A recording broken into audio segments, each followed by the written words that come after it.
अगर गलती से भी इस साइकिल वालों की सरकार आ गई तो ये तीनों जेल में रहेंगे क्या?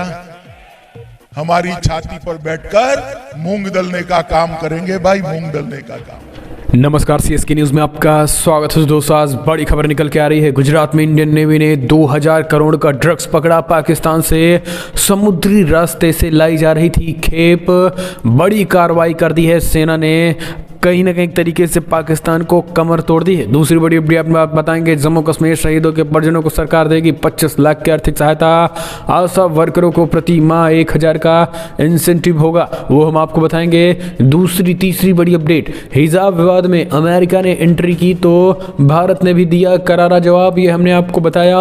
इस बीच दुनिया देखेगी भारत के तेजस की ताकत। सिंगापुर एयरशो में स्टंट और हवाई करतब से गरजेगा आसमान, वो भी आपको बताएंगे। रूस के डर से यूक्रेन से भागा अमेरिका, दूतावास खाली करके कहा चलो अब युद्ध होने वाला है, कभी भी रशिया कर सकता है अटैक। बड़ी खबर निकल के आ रही है। अमेरिका की बुजदिली 3000 और सैनिकों को भेजा, जी हाँ, वो हम आपको बताएंगे।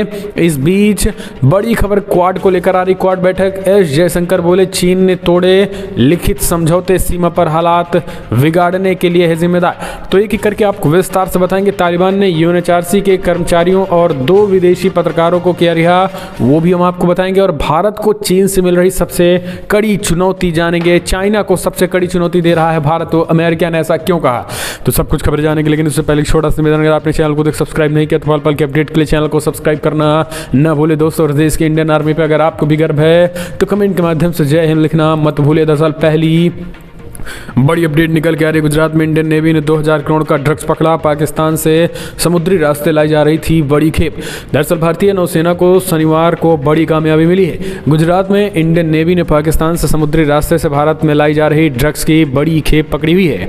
पकड़े गए ड्रग्स की कीमत 2000 करोड़ रुपए बताई जा रही है। बताया जा रहा है कि इस साल का अब तक का सबसे बड़ा ड्रग्स कंसाइनमेंट जब्त किया गया है। दरअसल जानकारी के मुताबिक भारतीय नौसेना को इस संबंध में खुफिया तंत्रों से जानकारी मिली थी। इसके बाद इंडियन नेवी ने अंतर्राष्ट्रीय समुद्री सीमा के नजदीक से ड्रग्स का कंसाइनमेंट पकड़ लिया। बताया जा रहा है कि पाकिस्तान से फिशिंग बोट के जरिए मादक पदार्थ की खेप को भारत लाया जा रहा था।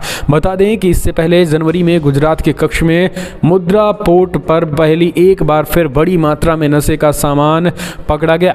नारकोटिक्स कंट्रोल ब्यूरो एनसीबी की टीम ने एक कंटेनर में छुपा कर लाया गया अमेरिकन गांजा बरामद किया गया है, जैसे कार के कबाड़ में छुपा कर लाया गया था। अब गुजरात के इसी मुद्रा पोर्ट पर 16 सितंबर 2021 को भारी मात्रा में अफगानी हीरोइन पकड़ी गई थी, जिनकी कीमत 9000 करोड़ से ज़्यादा थी। 2 कंटेनरों में भी भरी प्रतिबंधित हीरोइन मुद्रा बंदरगाह के डीपी वर्ल्ड टर्मिनल पर बरामद की गई थी। एक और अपडेट लेते हैं दोस्तों। जम्मू कश्मीर में शहीदों के परिजनों को सरकार देगी 25 लाख की आर्थिक सहायता। आशा वर्करों को प्रति माह 1000 का इंसेंटिव। उपराज्यपाल मनोज सिन्हा ने अरुणाचल हिमस्खलन में शहीद जवानों को श्रद्धांजलि दी है। उन्होंने कहा है कि सरकार अब शहीदों के परिजनों को 25 लाख रुपए की आर्थिक सहायता देगी। इसके अलावा आशा वर्करों को 1000 रुपये प्रति माह के इंसेंटिव भी दिए जाएंगे। जम्मू में आयोजित एक कार्यक्रम में उपराज्यपाल मनोज सिन्हा ने कहा है कि जम्मू संभाग में पर्यटन की अपार क्षमता है, इनके विस्तार के लिए उचित प्रयास किए जा रहे हैं। स्थानीय संस्कृति, खान पान, परंपरा, कला को बढ़ावा देने के लिए राष्ट्रीय स्तर के कार्यक्रम करवाए जाएंगे।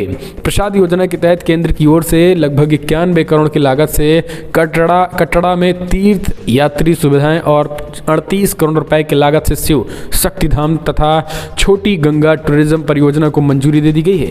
जम्मू कश्मीर में 75 नए पर्यटन स्थलों का विस्तार किया जा रहा है। उपराज्यपाल ने कहा है कि मानत लाई वेल्सनेट सेंटर और भगवती नगर में पार्क का निर्माण मार्च तक पूरा कर लिया जाएगा। हम चलते हैं एक और अपडेट लेते हैं। प्रधानमंत्री नरेंद्र मोदी ने किया बड़ा ऐलान। इस बीच आपको बता दें, पीएम मोदी ने बड़ा बोला हमला, लेकिन पीएम मोदी की सुरक्षा में चूक का भी मामला निकल गया है। दरअसल पीएम मोदी बाल बाल बच गए हैं। प्रधानमंत्री मोदी की सुरक्षा में चूक का बड़ा मामला सामने आया और बाल बाल बचे हैं पीएम मोदी। शुक्रवार को जब पीएम मोदी अल्मोड़ा में पटियाले पहुंचे तो उनके फ्लीट में शामिल स्वास्थ्य विभाग के एम्बुलेंस में तैनात किए गए चिकित्सक नदारत थे। एसपीजी कमांडो को जब एम्बुलेंस में डॉक्टर नहीं मिले तब इसकी जानकारी प्रशासन को दी। नदारद चिकित्सकों को तलाशा गया। पीएम मोदी की सुरक्षा प्रोटोकॉल के अनुरूप कार्यक्रम स्थल पर 6 एम्बुलेंस लगाई गई थी। किसी भी तरीके की आपात चिकित्सा के लिए पड़ोसी जनपद एटा में भी एम्बुलेंस व डॉक्टरों की टीम बुलाई गई। इसके साथ पीएम के फ्लीट में एटा के चिकित्सकों की टीम शामिल की गई। इस टीम में एक सर्जन और अभिनव पैथोलॉजी को लगाया गया। लेकिन आपको बता दें, जिस तरीके से कहीं ना कहीं स्वास्थ्य अधिकारी नदारद रहे, इसके बाद से उन तमाम लोगों को एक तारीफ से सस्पेंड कर दिया गया है। और ये बड़ी खबर निकल के आ रही है। हम चलते हैं और अपडेट लेते हैं। बड़ी खबर निकल के आ रही है दोस्तों, दुनिया देखेगी भारत के तेजस की ताकत। सिंगापुर एयर शो में स्टंट और हवाई करतब से गरजेगा आसमान। भारतीय वायुसेना का हल्का लड़ाकू विमान तेजस सिंगापुर एयर शो में हिस्सा लेने के लिए पूरी तरीके से तैयार है। इस बात की जानकारी भारतीय वायुसेना ने दी है। आईएसएफ ने कहा है कि स्वदेशी LCA तेजस लड़ाकू विमान आज सिंगापुर एयर शो के लिए बेड़े में शामिल किया जाएगा। एयर शो में इसके हिस्सा लेने से तेजस विमान की हैंडलिंग यानी संचालन से जुड़ी विशेषताएं और गतिशीलता को देखने का अनोखा अवसर मिलेगा। यानी दुनिया जान पाएगी कि आखिर तेजस कितना ज़्यादा ताकतवर लड़ाकू विमान है। तेजस 15 से 18 फरवरी तक आयोजित होने वाले सिंगापुर एयर शो 2022 में अपने उड़ान कौशल का प्रदर्शन करेगा। भारतीय वायुसेना की 44 सदस्यीय टुकड़ी सिंगापुर एयर शो 2022 में भाग लेने के लिए सिंगापुर के चांगी अंतर्राष्ट्रीय हवाई अड्डे पर पहुंची। सिंगापुर एयर शो हर 2 सालों में होने वाला कार्यक्रम है, जो ग्लोबल एविएशन इंडस्ट्री को अपने उत्पादों को प्रदर्शित करने के लिए एक मंच प्रदान करता है। एक और अपडेट लेते हैं दोस्तों, रूस के हमले का डर बढ़ा। यूक्रेन में अपना दूतावास खाली करेगा अमेरिका। 3000 और सैनिकों को भेजा। पश्चिमी खुफिया अधिकारियों द्वारा यूक्रेन पर रूसी आक्रमण का खतरा जताए जाने के बीच अमेरिका यूक्रेन में अपने दूतावास को खाली करने की तैयारी कर रहा है। अमेरिकी अधिकारियों ने कहा है कि विदेश मंत्रालय जल्द ही घोषणा करने वाला है। रूसी आक्रमण की आशंका के मद्देनजर कीव दूतावास के सभी अमेरिकी कर्मचारियों को पहले ही देश छोड़ना होगा। विदेश मंत्रालय ने इस पर कोई टिप्पणी नहीं की है। मंत्रालय ने पहले यूक्रेन में अमेरिकी दूतावास के कर्मचारियों के परिवारों को देश छोड़ने का आदेश दिया था। इसके अलावा गैर आवश्यक कर्मियों से कहा गया था कि वो यहां से प्रस्थान करना चाहते हैं या नहीं, ये उनके विवेक पर निर्भर है। नया कदम ऐसे वक्त में आया जब अमेरिका ने यूक्रेन पे संभावित रूसी आक्रमण के बारे में अपनी चेतावनियों को बढ़ा दिया। अधिकारियों ने नाम नहीं जाहिर करने की शर्त पर बताया है कि सीमित संख्या में अमेरिकी राजनयिकों को यूक्रेन के सुदूर पश्चिमी में नाटो के सहयोगी पोलैंड के साथ लगती सीमा के पास स्थानांतरित किया जा रहा है। तो दोस्तों, ये कहीं ना कहीं रशिया के हमले से ठीक पहले ही अमेरिका यूक्रेन छोड़ के भाग निकला। एक और अपडेट लेते हैं दोस्तों, बड़ी खबर निकल के आ रही है जहां पर अमेरिका ने कहा चाइना को सबसे बड़ी चुनौती दे रहा है भारत। अगर भारत का किया गया सहयोग तो चाइना को कर देगा ठंडा। अमेरिका की तरफ से पहली बार हिंद प्रशांत क्षेत्र को लेकर रणनीतिक रिपोर्ट जारी की गई है। इसमें कहा गया है कि भारत और चीन के बीच के संबंध को उन्होंने कहा है कि भारत और चीन वास्तविक नियंत्रण रेखा पर उनके व्यवहार से बड़ा खतरा है। दरअसल आपको बता दें, हिंद प्रशांत क्षेत्र को लेकर राष्ट्रपति जो बाइडेन के नेतृत्व वाले प्रशासन की पहली रिपोर्ट आई है, जिसमें उन्होंने कहा है कि चाइना और वास्तविक नियंत्रण रेखा पर उसका व्यवहार जो है वो कहीं ना कहीं खतरनाक है। लेकिन भारत इस समय चाइना को सबसे बड़ी चुनौती देता हुआ दिखाई दे रहा है। इसमें हिंद प्रशांत क्षेत्र में अमेरिका की स्थिति को दृढ़ता से मजबूत करने, क्षेत्र को मजबूत करने और प्रक्रिया में भारत एवं उदय एवं क्षेत्रीय नेतृत्व का समर्थन करने में राष्ट्रपति बाइडेन ने दृष्टिकोण में लेखा जोखा पेश किया और कहा कि हम इसका सीधा समर्थन करते हैं ऐसे देशों का। एक और अपडेट लेते हैं दोस्तों, बड़ी खबर निकल के आ रही है जहां दून में गरजे अमित शाह। बोले यूपी में दूसरी पार्टियों का सूपड़ा साफ, यहां भी खिलेगा कमल। चुनाव प्रचार को धार देने के लिए गृहमंत्री अमित शाह देहरादून के रायपुर में जनसभा को संबोधित करने पहुंच गए। इस दौरान उन्होंने सबसे पहले देरी से पहुंचने के लिए लोगों से माफी मांगी। कहा कि मौसम के कारण देरी हुई। शाह ने कहा है कि मैं तो गुजरात से आता हूं, वहां एक भी घर ऐसा नहीं होगा जो देवभूमि न आया होगा। वहां के लोग पीतल की लुटिया में गंगोत्री से जल ना लेकर गए हों। देवभूमि के बाद याद आते हैं छोटे से छोटे बच्चों को चारधाम और हेमकुंड साहिब याद आ जाता है। इसके साथ ही केंद्रीय गृहमंत्री अमित शाह चुनाव प्रचार करने के लिए धर्मनगरी हरिद्वार पहुंचे। यहाँ उनका चंद्राचार्य चौक पर गर्मजोशी के साथ भी स्वागत किया गया है। गृहमंत्री अमित शाह ने कहा उखाड़ कर फेंक देंगे। एक और अपडेट लेते हैं। बड़ी खबर निकल के आ रही है जहां पे कामकाज का मूल्यांकन, जम्मू कश्मीर में कमजोर प्रदर्शन करने वाले डॉक्टरों के खिलाफ होगी कार्रवाई, स्वास्थ्य विभाग ने तैयार की सूची। दरअसल दोस्तों, जम्मू कश्मीर के 10 जिलों में चिकित्सा केंद्रों पर कमजोर प्रदर्शन करने वाले डॉक्टर नपेंगे। पिछले कुछ समय से स्वास्थ्य अधिकारियों ने उक्त केंद्रों का औचक निरीक्षण कर डॉक्टरों के कामकाज के मूल्यांकन के साथ समीक्षा की है। इसमें पाया गया है कि कई डॉक्टर्स बिना किसी जरूरत के अपने पसंदीदा स्थानों पर बैठे हैं। इसके साथ ही कई डॉक्टर्स अपना काम करने में असक्षम मिले हैं। इससे रोगी चिकित्सा देखभाल पर असर पड़ रहा है। इसमें BMO आदि स्तर के कमजोर प्रदर्शन करने वाले करीब 10 डॉक्टरों को चिन्हित किया गया है। विभाग ने करीब 50 डॉक्टरों की सूची तैयार की है, जिनमें अन्य डॉक्टरों के खाली पदों पर लगाया जाएगा। एक और अपडेट लेते हैं। बड़ी खबर निकल के आ रही है दोस्तों, आपको बता दें जहां पे इस बार IPL की एक ऑक्शन लगी है। इस IPL की ऑक्शन में इस बार विदेशी खिलाड़ियों को नहीं खरीदा है। बहुत बड़ी खबर निकल के आ रही है दोस्तों, ऐसा होना भी चाहिए, क्योंकि अगर IPL है, पैसा लग रहा है, तो स्वदेशी खिलाड़ियों को ही खरीदा जाए, ठीक अच्छी बात है। लेकिन कांग्रेस के एक महान भाव हैं, उनको आश्चर्य इस बात का हो गया कि आखिर विदेशी खिलाड़ियों में से खास करके Steve Smith, David Miller, Matthew went को आखिर क्यों नहीं खरीदा गया है। जी हाँ, इनका नाम है अभिषेक सिंघवी। अभिषेक मनु सिंघवी जी हैं।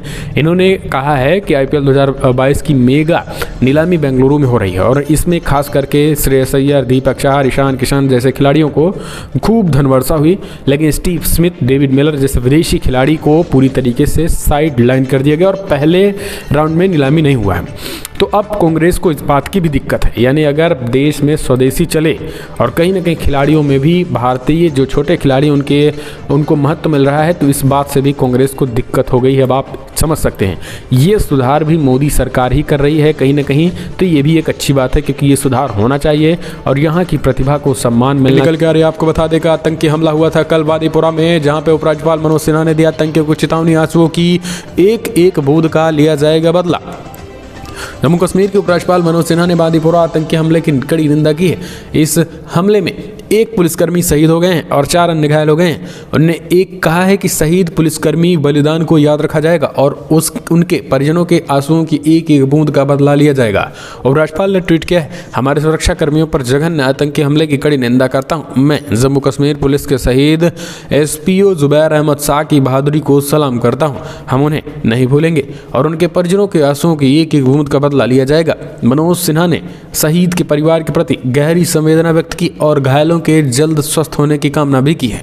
आपको बता दें कि उत्तरी कश्मीर में निशात पार्क के पास शुक्रवार शाम आतंकवादियों ने सुरक्षा बलों के एक गश्ती दल पर ग्रेनेड फेंका, जिसमें सुरक्षा बलों के 5 जवान घायल हो गए। घायल कर्मियों ने हॉस्पिटल में दम तोड़ दिया ले जाते हुए। इनमें से एक ने दम तोड़ दिया और सुरक्षा बल इलाके की घेराबंदी कर तलाशी अभियान चला रहे हैं। प्रदेश भर के राजनीतिक दलों ने हमले की निंदा की है। ये बेहद बड़ी खबर निकल के आ रही है और कहा है कि इसका बदला लिया जाएगा। एक और अपडेट लेते हैं। चाइना के मुंह में घुस गया भारत। 15,000 फीट की ऊंचाई पर सेना तैनात लेटेस्ट सिंगसार राइफल और ATV के साथ भी कर रहे हैं सुरक्षा। दोस्तों, दरअसल चाइना के साथ सीमा पर तैनात अपने सैनिकों की क्षमताओं को बढ़ाते हुए भारतीय सैनिक ने उत्तरी सिक्किम क्षेत्र में तैनात सैनिकों को लेटेस्ट असॉल्ट राइफल और ऑल टेरेन व्हीकल ATV के दिए गए हैं। हाल ही के दिनों में दोनों पक्षों के बीच झड़पें हुई हैं। इनका मुख्य उद्देश्य क्षमता बढ़ाना और सैनिकों को सक्षम बनाना है। विशेष रूप से कठोर और चुनौतीपूर्ण इलाकों में तैनात सैनिकों को अपने ऑपरेशन टास्क को आसानी से करने में सक्षम बनाना। सेना ने कहा है कि भारतीय सेना ने पिछले कुछ सालों में अत्याधुनिक हथियार, प्लेटफॉर्म और आधुनिक उपकरण शामिल किए हैं। अपनी तीव्र क्षमता वृद्धि अभियान का उल्लेख करते हुए भारतीय सेना ने कहा है कि ऊंचाई वाले क्षेत्रों में तैनात सैनिकों के लिए ATV और 7.62 मिमी सिंगसार शामिल किए गए हैं। उत्तरी सिक्किम के मुगदांग सब सेक्टर में 15,000 फीट से अधिक की ऊंचाई तैनात सैनिकों को उस क्षेत्र में काम करते हुए देखा जा सकता है। तो दोस्तों, ये कहीं ना कहीं एक तरीके से सेना जो है काफ़ी ऊंचाइयों पर बढ़त बना रही है। एक और अपडेट लेते हैं। कर्नाटक हिजाब विवाद के बीच ड्रेस कोड सुप्रीम कोर्ट में दाखिल हुई याचिका। देश भर में कॉमन ड्रेस कोड लागू करने की मांग। कर्नाटक में जारी हिजाब विवाद के बीच सुप्रीम कोर्ट में एक याचिका दाखिल की गई है। इस याचिका में देश भर के शैक्षणिक संस्थानों में कॉमन ड्रेस कोड लागू करने की मांग की गई है।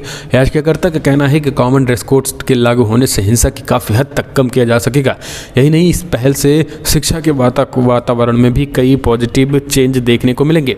कॉमन ड्रेस कोड को लेकर सुप्रीम कोर्ट में निखिल उपाध्याय नाम के एक छात्र ने अर्जी दाखिल की है। उपाध्याय ने कहा है कि अर्जी में कहा कि एक समान ड्रेस कोड ने केवल समानता, सामाजिक न्याय, लोकतंत्र के मूल्यों को बढ़ाने के लिए ज़रूरी है, बल्कि एक न्यायपूर्ण और मानवीय समाज बनाने के लिए भी आवश्यक है। याचिकाकर्ताओं ने कहा है कि एक समान वर्दी से जातिवाद, सांप्रदायिकता, कट्टरवाद और अलगाववाद के सबसे खतरे को कम किया जा सकेगा। उपाध्याय ने अपनी याचिका में कहा है कि सभी के लिए समान अवसर के प्रावधानों के जरिए लोकतंत्र के सामाजिक ताने बाने को मजबूत करने के लिए सार्वभौमिक शिक्षा की भूमिका को हमारे गणतंत्र की स्थापना के बाद से स्वीकार किया गया। तो एक तरीके से ये चीज़ें, यानी अगर कॉमन ड्रेस कोड लागू होगा तो देश भर में एक तरीके की ड्रेस पहननी पड़ेगी, चाहे वो हिंदू हो या मुसलमान हो। एक और अपडेट, हिजाब विवाद के बीच पाकिस्तान के बाद अब अमेरिका की भी एंट्री, भारत ने दिया मुंहतोड़ जवाब। दरअसल कर्नाटक में हिजाब विवाद को लेकर कई देश की तरफ से टिप्पणियां की गई हैं। वहीं अब इस बार अपना रुख स्पष्ट किया है अमेरिका। कर्नाटक के कुछ शैक्षणिक संस्थानों में ड्रेस कोड की तेज भर में टिप्पणियों में विदेश मंत्री ने कहा है कि राज्य में कुछ शैक्षणिक संस्थानों में ड्रेस कोड संबंधित मामला कर्नाटक हाईकोर्ट द्वारा न्यायिक जाँच के अधीन है। ऐसे में हमारे देश के आंतरिक मुद्दे पर किसी दूसरे की टिप्पणियों को बर्दाश्त नहीं किया जाएगा। हिजाब विवाद पर पाकिस्तान ने भी टिप्पणी की थी। इस बीच आपको बता दें, अरिंदम बगाची ने साफ अमेरिका को चेतावनी दे दी है। अमेरिका ने भी हिजाब विवाद में एंट्री की थी। अमेरिकी सरकार में अंतर्राष्ट्रीय धार्मिक स्वतंत्रता के मामले में राजदूत राशिद हुसैन ने कहा था कि धार्मिक स्वतंत्रता में लोगों को अपनी धार्मिक कपड़ों को चुनने की पूरी आज़ादी होती है। कर्नाटक को धार्मिक कपड़ों की अनुमति का निर्धारण नहीं करना चाहिए। स्कूलों में हिजाब पर प्रतिबंध धार्मिक स्वतंत्रता का उल्लंघन करता है और महिलाओं को, लड़कियों पर को कलंकित और हाशिए पर लाता है। तो ये कहीं ना कहीं एक तरीके से तालिबानी जो सोच है, ये अमेरिका के में बैठे राजदूत राशिद हुसैन नाम के व्यक्ति पे है। हालांकि भारत ने करारा जवाब दिया और कहा कि तालिबान हिंदुस्तान है, ये तालिबान नहीं है। यहाँ पे भारत के संविधान और भारत के कानून के हिसाब से काम चलेगा। एक और अपडेट ले लेते हैं, आपको बता दें, चुनाव के बाद उत्तराखंड में भी लाया जाएगा समान नागरिक संहिता। सीएम पुष्कर सिंह धामी ने किया ऐलान, मच गया तूफान। दरअसल दोस्तों आपको बता दें कि बीजेपी हिजाब विवाद के बीच उत्तराखंड के मुख्यमंत्री पुष्कर सिंह धामी ने एक बड़ा बयान शनिवार को जारी किया गया। कहा कि भाजपा की सरकार बनते ही उत्तराखंड में यूनिफॉर्म सिविल कोड लागू किया जाएगा। इनके लिए रिटायर्ड जज, प्रबुद्धजन व समाज के विभिन्न वर्गों की एक कमेटी बनाई जाएगी जो यूनिफॉर्म सिविल कोड के लिए ड्राफ्ट तैयार करेगी।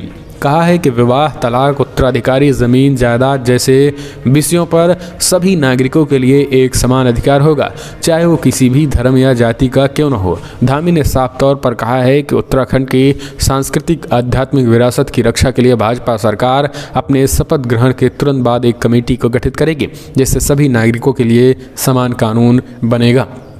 ये बेहद बड़ी खबर निकल के आ रही है। हम चलते हैं, एक और अपडेट लेते हैं। आपको बता दें, योगी आदित्यनाथ को दोबारा मुख्यमंत्री बनाने के लिए इकबाल अंसारी ने मांगी दुआ। प्रार्थना में कहा कि ये संत भी हुआ शामिल। दरअसल योगी आदित्यनाथ को दोबारा मुख्यमंत्री बनाने के लिए बाबरी मस्जिद के पूर्व पक्षकार और परम संत परमहंस ने एक साथ प्रार्थना की है। उत्तर प्रदेश में इन समय विधानसभा का चुनाव चल रहा है। पहले चरण का मतदान भी हो चुका है और दूसरे चरण का मतदान सोमवार को होगा।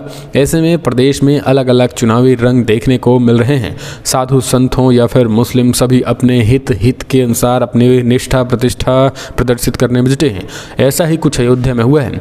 वह वहाँ तपस्वी छावनी के संत परमहंस और बाबरी मस्जिद के पूर्व पक्षकार इकबाल अंसारी ने एक साथ योगी आदित्यनाथ के दोबारा मुख्यमंत्री बनाने के लिए अपने अपने धर्म के अनुसार प्रार्थना की है। संत परमहंस ने हनुमान जी और रामलला से प्रार्थना की है। वहीं इकबाल अंसारी ने बाकायदा हाथ उठाकर दुआ मांगी है।